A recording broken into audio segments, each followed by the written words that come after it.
Hey everyone, welcome to this explainer on one of the absolutely most revolutionary materials in modern civil engineering. I want you to imagine a sprawling modern eco-city, right? It's structurally sound, it's soaring into the sky, but it's built with a completely different chemical DNA than the cities we built over the last century. Today, we're diving deep into a breakthrough that could literally redefine infrastructure: geopolymer concrete. Now, more than 7%. That might not sound huge at first, but it is a staggering figure. You see, traditional Portland cement, which is, let's face it, the undisputed backbone of our current global infrastructure, is incredibly costly to our environment. It's actually responsible for over 7% of the world's total carbon dioxide emissions. I mean, it's the most energy-intensive material we produce right after steel and aluminum. So that brings us to a massive, industry-altering question. Can we build our modern world with all its heavy loads and soaring skyscrapers without using a single ounce of traditional Portland cement?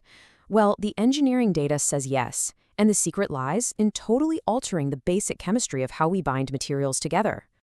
Okay, let's take a quick look at our roadmap for today. We'll be mapping this out by looking at 1, the concrete problem, 2, the geopolymer solution, 3, the science of synthesis, 4, engineering realities and data, 5, real-world applications, and 6, the future of construction. All right, let's jump right into Section 1, the concrete problem, a carbon-heavy industry. So, manufacturing Portland cement is honestly a thermodynamic beast. To create it, these massive industrial kilns have to burn natural resources, like limestone, at a scorching 1450 degrees Celsius. They do this to reach the point of incipient fusion, and naturally, this process relies heavily on fossil fuels. Plus, as the limestone breaks down, it releases just massive amounts of carbon dioxide. For the sake of sustainable engineering, this extremely energy-intensive, carbon-heavy process absolutely has to evolve. Which leads us perfectly into Section 2, the geopolymer solution, a radical alternative. Enter geopolymer concrete. Now, the term geopolymer was actually coined way back in 1978 by a scientist named Davidovits. Simply put, it's an inorganic aluminosilicate polymer. Basically, instead of relying on traditional cement clinker, we synthesize it from source materials that are super rich in silicon and aluminum. A really great example of this: fly ash. It's a widely available industrial byproduct. Oh, and here's a totally fascinating historical footnote for you. Davidovits actually claimed that the ancient Egyptian pyramids were built by casting geopolymer right on site. I know, it sounds a bit like an ancient alien theory, but it really highlights just how incredibly durable and historically profound this type of chemical binding might actually be. Let's get into the mechanics in Section 3, the science of synthesis, chemistry in motion. So here is the exact chemical sequence, step by step. First, you take your source material, like that fly ash we talked about. Second, you introduce specific alkaline solutions. Third, these solutions cause the silicon and aluminum atoms to dissolve.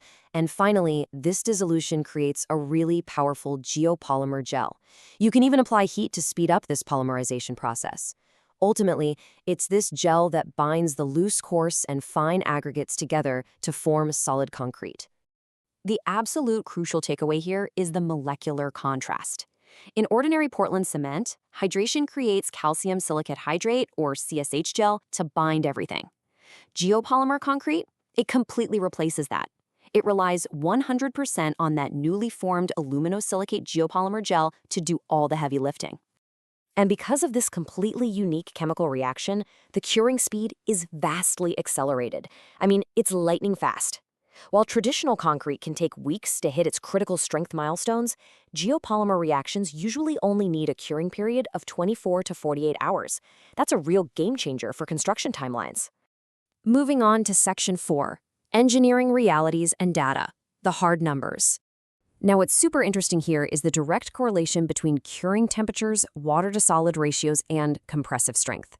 If you track the x-axis of this data, you'll see that as the ratio of water to geopolymer solids goes up, the compressive strength generally drops across all curing temperatures, whether it's 30 or 90 degrees Celsius. It's this incredibly precise balancing act of heat and hydration. To really grasp that, we need to quickly define the variables. In a geopolymer mix design, the total water mass isn't just the water you spray from a hose.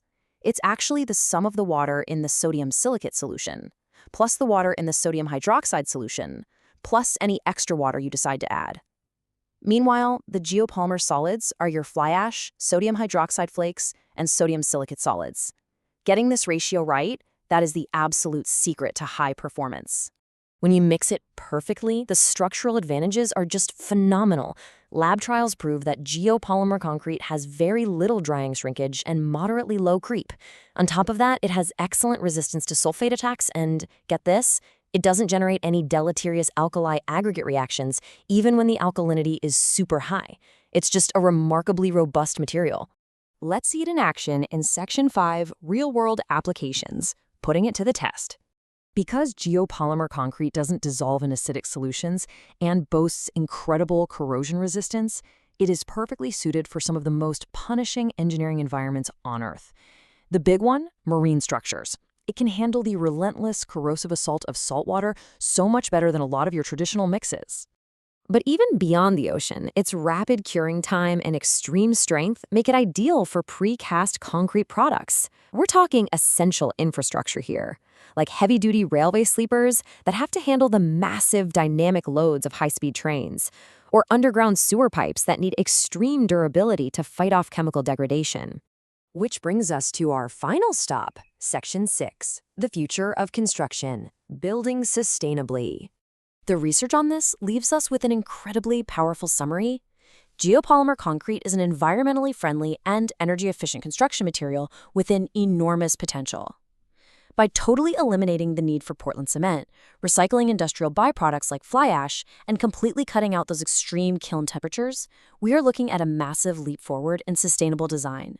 So it really forces us to ask, with zero Portland cement required and with engineering properties that can rival or even exceed traditional mixes, how quickly will geopolymer concrete become the new sustainable foundation of our modern world? The science is already here. The next step is actually building that future.